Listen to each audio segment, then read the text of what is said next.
용서하는 삶, 용서하는 삶이라는 제목으로 여러분들과 함께 말씀을 나누려고 합니다. 어, 제가 어제는 설교 준비가 사실 중고등부도 그렇고 청년부도 그렇고 설교 준비가 두 개가 하나도 돼 있지 않아가지고 정리가 안 돼 있어가지고 제가 뭐 어노인팅의 그 예배가 있었는데 참석을 하지 못했습니다.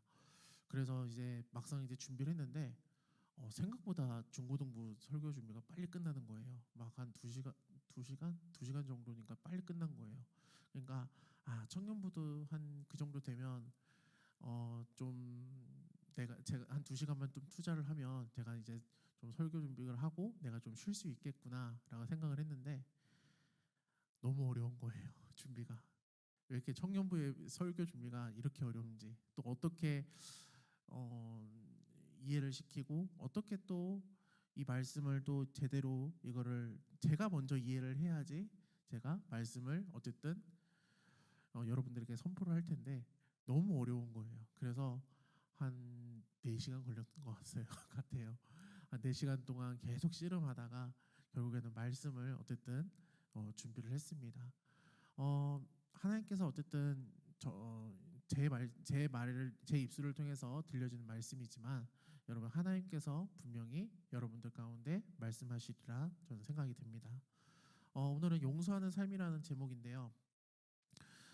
눈에 콩깍지가 씌었다라는 말 우리가 많이 씁니다. 이제 사실은 저희들은 거의 잘 쓰지 않는 말인데요. 눈에 콩깍지가 씌었다는 말은 대부분 이제 상대방에 대해서 그렇게 얘기하면서 저 친구가 정말 눈에 콩깍지가 씌일 정도로 정말 사랑에 빠진 사람, 그 대상에게 그렇게 주로 많이 사용을 합니다. 사랑하는 사람의 사랑하는 대상에게 어떤 말이든 어떤 행동이든 그 모든 게 다 사랑스러워 보일 때 눈에 콩깍지가 씌었다고 이야기를 합니다. 사실 그렇잖아요. 뭐 사랑하는 사람이거나 이제 겪어 보면은 대부분 정말 잘못된 거 잘못됐고 안 되는 것 같으면서도 그것이 다 사랑스러워 보이고 또 그것 따라 그냥 행동하게 됩니다. 하지만 그 정확한 의미로 이제 이것을 해석해 보면 눈에 이 콩깍지, 이 깍지는 사실 이 콩의 하나의 껍질이지 않습니까? 이 눈에 그 껍질이 씌인 거예요. 이 껍질이 씌어서 희미해지잖아요. 눈에 그러면 껍질이 씌이기 때문에 희미해지기 때문에 한마디로 사물이 희미하게 보이는 거예요. 제대로 보이지 못하는 것을 의미합니다. 한마디로 그 사물을 제대로 보지 못한다는 것은 제대로 그 사물을 보지 않는 거기 때문에 부정적인 의미, 긍정적인 의미보다는 부정적인 의미로 사용이 됩니다. 오늘 본문에서 우리가 눈에 들보가 낀 사람에 대한 이야기가 등장을 합니다. 그래서 우리가 교훈으로 늘 결론 짓는 게 뭐냐면 남의 허물보다는 남의 티보다는 너의 그 들보를 봐라. 너가 더 큰 허물, 그 큰 허물이 있으니까 남을 비판하지 말고 너부터 바라보라라고 교훈을 대부분 많이 이야기합니다. 저도 그렇게 설교를 하고요. 많이 했고요. 또 대부분의 많은 설교자들도 그렇게 설교를 하신 분들도 많이 있습니다. 하지만 정말 정작 이 성경에서 말하는 의미는 사실은 그것이 아니에요. 그것을 그 말씀을 통해서 우리가 보면서 우리가 조금은 좀 그 바른 의미를 보도록 하겠습니다. 37절과 38절을 이제 성경책을 보면서 우리가 함께 읽겠습니다. 이게 총 37, 38 이게 2절씩 해서 총 세 개의 이야기가 되어 있는데요. 먼저 37절과 38절에 대한 이야기를 먼저 하도록 하겠습니다. 우리 함께 읽겠습니다. 시작. 비판하지 말라. 그리하면 너희가 비판을 받지 않을 것이요. 정죄하지 말라. 그리하면 너희가 정죄를 받지 않을 것이요. 용서하라. 그리하면 너희가 용서를 받을 것이요. 주라. 그리하면 너희에게 줄 것이니 곧 후이되어 누르고 흔들어 넘치도록 하여 너희에게 안겨주리라. 너희가 헤아리는 그 헤아림으로 너희도 헤아림을 도로 받을 것이라. 아멘. 37절을 말씀을 보면 세 가지의 이제 단어에 이제 등장을 합니다. 비판이 있고요. 정죄가 있고요. 용서 이렇게 순서로 세 가지의 순서가 나열이 되어 있는데요. 이 37절의 비판과 정죄는 여러분 어떻습니까? 부정적인 의미가 쓰여져 있습니다. 그리고 용서는 어떠세요? 남을 용서한다는 것은 긍정적인 의미가 담겨져 있습니다. 그런데 이것을 사실 점점 보면 볼수록 뜻이 점점 강해지는 것을 우리는 볼 수 있습니다. 그래서 이 글의 구조를 보면 점층적 구조라고 이야기합니다. 점층적 구조. 점층적 구조가 뭐냐면 점점 뜻이 강해져서 이 마지막에는 절정에 달한다는 거예요. 점점 강력해져서 나중에는 절정에 달해서 이것을 이거다라고 강조하는 것을 이야기하는 것입니다. 한마디로 뒤로 가면 갈수록 이게 극한이 돼서 절정이 돼서 적극적인 관계, 긍정적인 의미로 적극적인 관계를 형성하라는 의미입니다. 그래서 처음에 나오는 비판은 남의 그 허물을 드러내는 정도의 하나의 비난이에요. 비난이에요. 우리가 흔히 생각해 볼 수 있는 남을 비판하는 것, 남을 헐뜯는 거, 뒷담 까는 거, 요즘은 앞담도 까죠. 뭐 등등의 뭐 이렇게 비난을 하는 것을 이야기합니다. 그러니까 그 정도예요. 처음에는 그 정도.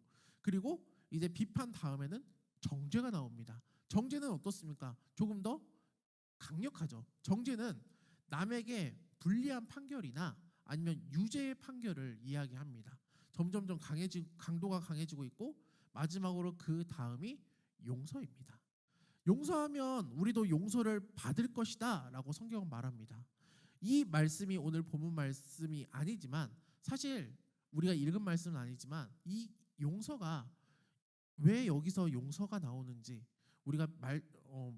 우리가 그것을 처음을 보려면 우리가 27절부터 사실은 말씀을 봐야 돼요. 27절의 말씀을 먼저 보면은 27절의 그 소제목을 보면은 원수를 사랑하라라는 소제목이 되어 있습니다. 원수를 사랑하라. 여기서부터 사실이 시작이 됩니다. 원수에 대한 용서, 한마디로 사랑, 용서에 대한 이야기를 하고 있는 거예요. 여러분은 어떻습니까? 원수에 대한 이야기를 한번 좀 해봤으면 좋겠습니다. 여러분은 원수를 사랑하실 수 있으십니까? 여러분은 원수를 용서하실 수 있으십니까? 겪어보지 않은 사람들은 모릅니다. 하지만 그냥 겪어보지 않은 사람들은 정말 그냥 이렇게 앞에서 네, 저는 용서할 수 있습니다라고 대답을 할 수 있습니다. 그런데 여러분 그 원수가 이제 경험을 정말 만약에 해본 사람이라면 그 원수가 정말 나쁜 사람이고 정말 나에게 정말 나쁜 사람이었고 불리한 사람이었다면 정말 차원이 다를 정도의 원수라면 그 용서가 가능할지 모르겠습니다. 내가 선한 마음으로 그 원수에게 다가갔습니다. 그러면 그 원수도 나한테 선한 마음으로 오네 하고 그 원수도 다가온다면 사실은 그건 진정한 원수가 아니에요. 그냥 관계가 조금 불편한 사람, 관계가 조금 불편한 정도 이야기할 수 있습니다. 어쩌면 그 원수는 죽이고 싶은 상대일 수도 있어요. 내가 복수하고 싶은 상대일 수도 있고요. 절대로 용서가 안 되는 그런 상대일 수가 있습니다. 이 성경에서 말하는 원수는 그런 원수예요. 저는 말씀을 묵상하면서 과연 내가 이 원수를 사랑할 수 있을까? 한번 생각을 해봤습니다. 정말 내가 사랑할 수 있을까? 복수하고 싶은 마음도 클 거고 죽이고 싶은 마음도 클 거고 어떻게든 이 사람이 좀 잘 안 됐으면 좋겠고 인간으로서 생각하지도 어쩌면 용서는 좀 인간으로서 내가 사람으로서 좀 생각하지는 못할 것 같습니다. 솔직히 그 원수가 내 눈에 보이지 않으면 사실은 잊혀지겠죠. 그 기억이 잠시 잊혀지겠죠. 그리고 그냥 살겠죠. 하지만 그 원수가 다시 눈에 보이면 다시 그게 과거가 다시 생각나고 다시 그 했던 그런 모든 것이 다 생각이 난다면 사실 그거는 진정한 용서가 아니죠. 여수에 가면 여러분 제가 사실 좀 이해가 안 됐던 부분이 있었어요. 사실은 정말 그런 용서가 과연 가능할까? 그런 생각도 사실 들었습니다. 여수에 가면 뭐 여러분도 알다시피 사랑의 원자탄이라 해서 이 손양원 목사님의 그 애양원 이야기를 우리가 많이 들었습니다. 특별히 뭐 당연히 뭐 나병의 그 치유, 나병을 치유하시고 나병의 그 애양원을 세워서 운영했던 그 이야기보다는 저는 사실 일제하에 그 두 아들을 잃었던 그 손양원 목사님에 대한 그 스토리가 있습니다. 그 두 아들이 왜 잃었습니까? 그 아들을 죽였던 사람이 누굽니까? 그 친구의 아들이었습니다. 안재선이라는 그 사람이었습니다. 그런데 그 안재선을 나중에는 손양원 목사님이 양자로 받아들입니다.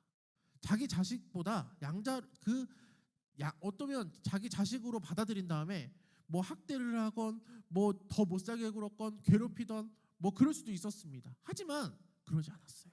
오히려 친자식의 그 이상으로 보살폈던 것을 보면서 사실은 저는 과연 내가 그렇게 할 수 있을까라는 그런 용서를 할 수 있을까라는 그런 생각도 해봤습니다.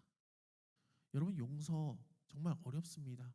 용서라는 게 쉬운 것이 아닙니다. 용서를 한다는 것은 그 사람의 잘못됐던 모든 것, 그 잘못한 기억을 진짜 하지 않는 거예요. 아예 기억을 지우는 겁니다. 그 사람에 대한 거를 계속 그 사람을 보면 생각이 난다면 그건 진정한 용서가 아니죠, 여러분. 다시 관계가 좋아졌다면 나빠지는 것이 사람이고 관계입니다. 다시 관계가 나빠지고 하게 되면 그 부분에 대해서 화가 나고 그 부분에 계속 생각이 나고 과거까지 다 그걸 끄집어내고 하게 된다면 여러분 그게 과연 용서인가 싶습니다. 그것은 용서하는 것이 아니겠죠. 기억을 계속해서 하고 있고 내가 너를 계속해서 생각하고 있다는 그런 어떻게 보면 뭐라고 할까요?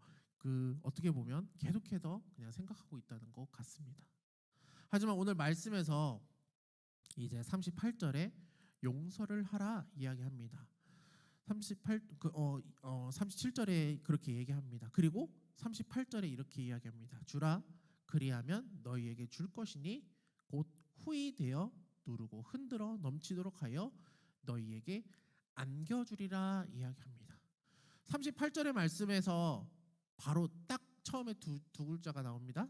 주라 이야기합니다. 무엇을 주냐? 바로 용서를 이야기해요. 용서를 주라는 거예요. 용서를 주면 너희에게 주는 것이 있다. 너희에게 주는 것이 있는데 그것이 뭐냐? 그것은 바로 후히 되어 누르고 정말 흔들어 넘치도록 그것을 줄 것인데 그 너희에게 안겨줄 것인데 그것이 뭐냐? 바로 하나님께서 그렇게 주시겠다는 겁니다. 즉 우리에게 원수를 용서를 하면 원수가 용서를 하는 것이 아니라 하나님께서 우리에게 하나님의 용서를 주시겠다는 거예요. 하나님의 용서를 주시겠다는 말씀입니다. 그래서 남을 판단하지 말고 정죄하지 말고 용서하면 내가 너희에게 주겠다 약속의 그런 말씀입니다. 이것을 우리말 성경으로 말씀을 하면 이렇게 나옵니다. 남에게 주라. 그러면 너희가 받을 것이다. 그것도 많이 꾹꾹 눌러서 흔들어서 넘치도록 너희 품에 안겨주실 것이다 이야기합니다. 38절에 보면은 거기서 이제 그 하반절에 보면 너희가 헤아리는 그 헤아림으로 너희도 헤아림을 도로 받을 것이다라고 이야기하는데요. 그것을 우리말에는 이렇게 얘기합니다. 너희가 남을 저울질하는 만큼 너희도 저울질을 당할 것이다라고 이야기합니다. 38절의 개역개정에서는 아까 말씀했던 대로 헤아린다라는 말씀을 하고 있습니다. 그 헤아린다는 것은 어떻습니까? 화전의 용어를 찾아봤는데요. 헤아린다는 숫자를 얘기합니다. 수를 얘기하고 있어요. 우리말에서는 저울질이라고 표현을 하고 있습니다. 남을 용서하는 만큼 너희도 용서될 것이다 라는 이야기입니다. 여기서 우리가 받는 것은 원수의 용서가 아니에요. 원수가 우리에게 주는 그런 용서가 아니라 하나님의 용서로 우리는 이해해야 된다는 겁니다. 다시 37절에서 38절의 말씀을 보면서 우리가 정리를 하면 비난, 정죄는 하지 말고요. 용서는 하는 거예요. 그럼 누굴 용서를 하냐? 원수를 용서하고 사랑해야 한다는 겁니다. 그러면 너에게 하나님의 용서가 있다는 겁니다. 여러분 이제 이어서 39절과 40절의 말씀을 보면 우리가 맹인과 이제 선생이 등장을 합니다. 우리 39절과 40절 말씀 함께 읽도록 하겠습니다. 함께 읽겠습니다. 시작. 또 비유로 말씀하시되 맹인이 맹인을 인도할 수 있느냐? 둘이 다 구덩이에 빠지지 않겠느냐? 제자도 그 선생보다 높지 못하나 무릇 온전하게 된 자는 그 선생과 같으리라. 네, 두 비유로 여러분 이제 보면은 두 비유에 등장하는 사람들이 있습니다. 거기에서 맹인이 있었고 바로 선생이 있습니다. 그 맹인과 선생은 헤아리지 못하는 사람이다라고 합니다. 즉 이것을 이어서 얘기하면 용서하지 못하는 사람이라고 이야기를 하고 있어요. 남을 비판하는 사람들이고 남을 정죄하는 사람이다라고 이야기를 합니다. 결국 헤아리지 못하는 사람들의 최후가 무엇이냐? 영원히 그냥 그 구렁텅이에서 빠져나올 수 없는 그런 사람들을 이야기하고 있습니다. 여러분들이 한번 생각해 보세요. 그 맹인 두 사람이 길을 가는데 제대로 길을 갈 수 있겠습니까? 당연히 없겠죠. 맹인에게는 그 인도견이 있거나 아니면은 그 보호자가 뭐 손을 잡고 인도를 하거나 그렇게 간다면 충분히 길을 갈 수 있습니다. 하지만 두 맹인이 어느 정말 모르는 길을 간다는 것은 불가능한 것입니다. 어디 구덩이를 빠지든 어디 절벽에 떨어지든 정말 어디 뭐 도로에 가서 사고가 날 수 있든 그런 무서운 일들이 일어날 수 있습니다. 마찬가지에 40절의 말씀도 그렇습니다. 제자가 그 선생보다 높지 못하나 무릇 온전하게 된 자는 그 선생과 같으리라라고 말씀하고 있는데요. 제자가 처음에는 그 선생보다 높지 못하겠죠. 당연히 높지 못할 것입니다. 당연히 선생이 위일 것입니다. 하지만 여기서 온전하게 된 자라고 이야기하고 있는데요. 온전하게 된 자를 우리가 좀 현대인 성경으로 이거를 풀이하면 온전하게 된 자는 완전히 다 배우고 나면이라는 뜻으로 해석이 됩니다. 완전히 다 배우고 나면이란 그러면 제자도 완전히 다 배웠을 때는 선생과 제자가 동등한 위치에 있다라고 이야기할 수 있습니다. 여러분 40절의 말씀, 41절과 42절의 말씀 우리 다시 한번 읽도록 하겠습니다. 함께 읽겠습니다. 시작.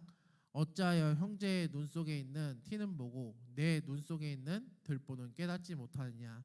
너는 내 눈 속에 있는 들보를 보지 못하면서 어찌하여 형제에게 말하기를 형제여 나로 내 눈 속에 있는 티를 빼게 하라 할 수 있느냐?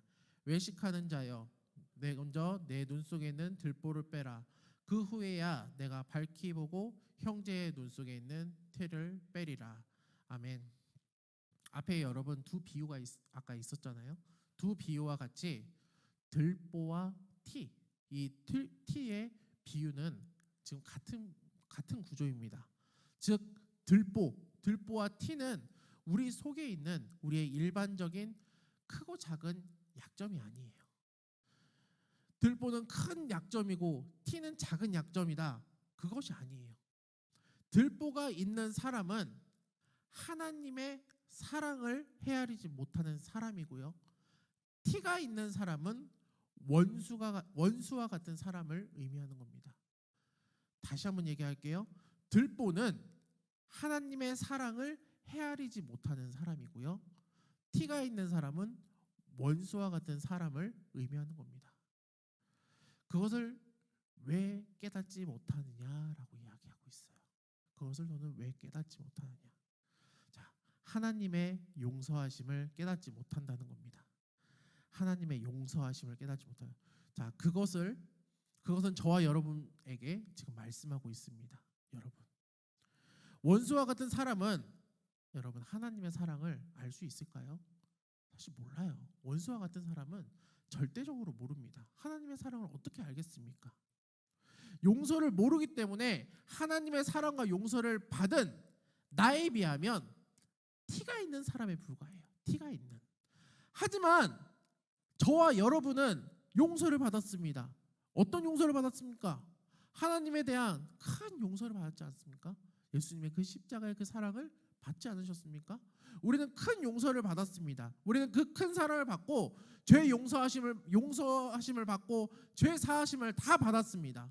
그런데 그 용서하심을 받고 모든 용서하심을 받고 다 사하심을 받고 그 사랑을 다 받았는데 내가 남을 비판한다? 내가 남을 정죄한다? 또 용서하지 못한다? 이것은 하나님의 그 사랑과 용서하심을 결과적으로 망각하는 삶이라고 이야기한다는 거예요. 이런 망각하는 삶의 모습이 어쩌면 이 42절의 하단부에 나와 있는 중반부죠. 중반부에 나와 있는 외식하는 삶입니다. 외식하는 자들.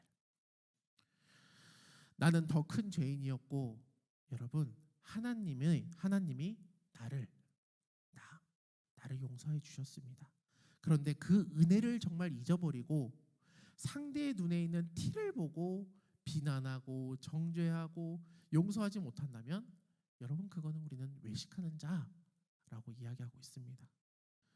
그러면 여러분 우리는 어떻게 살아야 될까요? 어떻게 하면 우리가 바른 삶을 살아갈 수 있을까요? 궁극적으로 말하는 교훈은 눈 속에 있는 그 티를 빼주라는 거예요. 그 상대방의 티를 빼주라는 겁니다. 내가 생각하는 사람은 원수가 아니라요. 여기서 뭐라고 얘기합니까? 41절에 우리 다시 한번 읽겠습니다. 41절 말씀입니다. 시작. 어찌하여 형제의 눈 속에 있는 티를 보고 내 눈 속에 있는 들보는 깨닫지 못하느냐. 어찌하여 원수라고 합니까? 아닙니다. 원수가 아니에요. 형제라고 이야기하고 있습니다. 형제의 티를 빼달라고 하고 있어요. 그런데 그 형제의 티를 빼기 전에 가장 먼저 해야 될 것은 내 눈 속에 있는 들보를 빼야 된다는 겁니다. 내 눈 속에 있는 들보를 빼야 한다는 거예요. 형제를 용서할 수 있으려면 내가 먼저 하나님과의 관계에서 용서를 받아야 된다는 겁니다. 용서를 헤아릴 수 있어야 된다는 거예요. 여러분 그리스도인의 인간관계의 그 핵심은 하나님의 사랑이에요. 하나님의 사랑 그리고 용서입니다. 하나님의 사랑과 용서입니다. 우리가 그것을 꼭 기억해야 돼요. 그것을 꼭 기억하고 사는 삶을 살아가야 됩니다. 이것을 기억하지 못하는 삶은 여러분 외식하는 삶이에요. 외식하는 자예요. 우리가 이것을 꼭 기억하시기를 바랍니다. 그래서 하나님의 사랑과 용서를 기억하고 늘 용서하는 삶, 오늘 말씀의 제목처럼 용서하는 삶을 사는 저와 여러분 모두가 되시기를 간절히 소망합니다.